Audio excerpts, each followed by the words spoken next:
Impact of caste politics on Indian society will be our topic.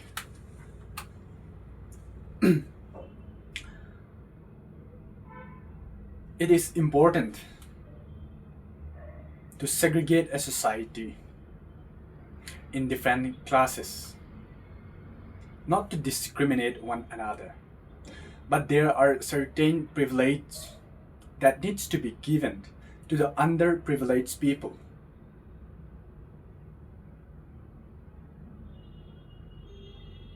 Without that, there is no means to help them grow for life. That is the only means on how we can distribute employment, services within the country. What are the castes that can be mentioned today? Settled castes and settled tribes are very common in Indian society. Before 1947, all Indians were under the control of British. But who are these settled castes and settled tribes? At that time, there was no caste discrimination, as the whole administration was controlled by the British. As the time passes, we have come a long way after 1947.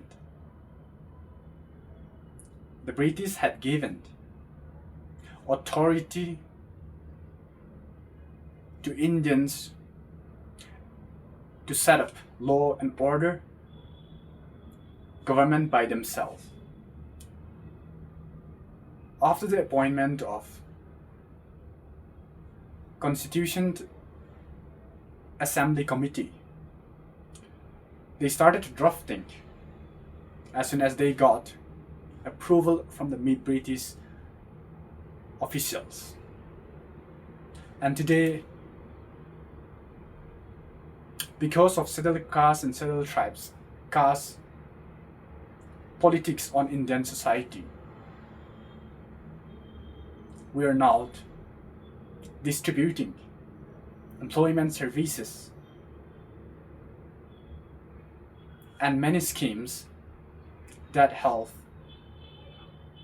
the underprivileged or the marginalized people.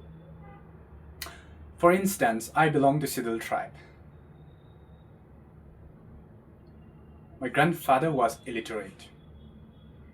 My father went to school till class 10.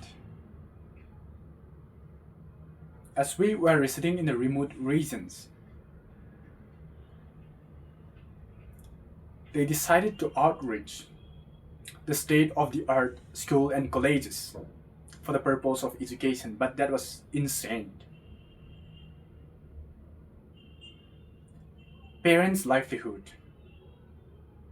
were not commendable. Majority of them depend on farming and agriculture, disrupting continuous effort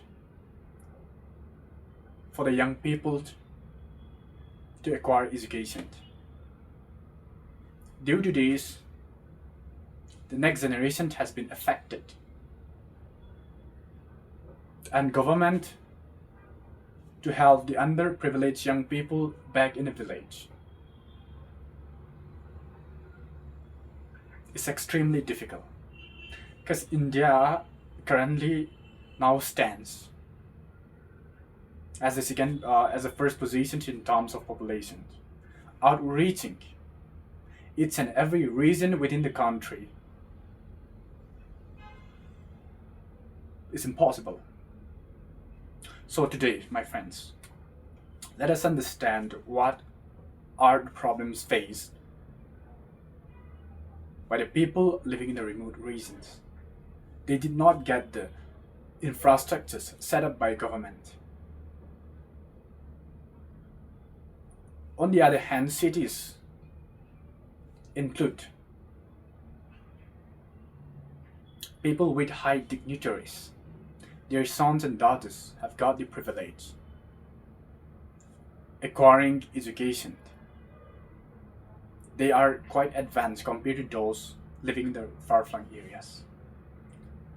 By comparing these two reasons, by comparing these two livelihoods, these two classes, there has been a great difference in terms of administration, in terms of education, in terms of wealth. Without segregation of settled castes and settled tribes in our country, I think lots of people will starve to death. In the recent examinations I've seen, the general people who are excluded from settled castes and settled tribes, they're cut off.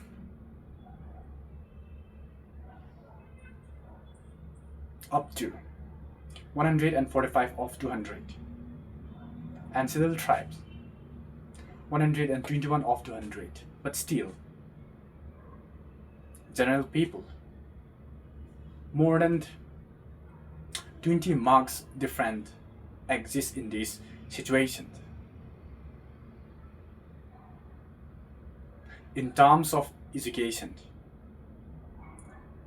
people of tribal area, tribal people had been adversely affected.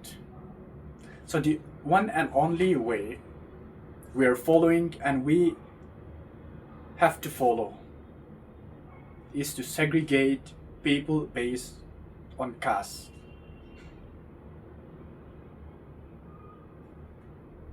Without that, I don't think there will be equality within the state. As the Constitution states, it is important we have we have distributed equal employment to every people, regardless of their community, regardless of their states, regardless of which caste they are. It is important for everyone to compete with their own classes.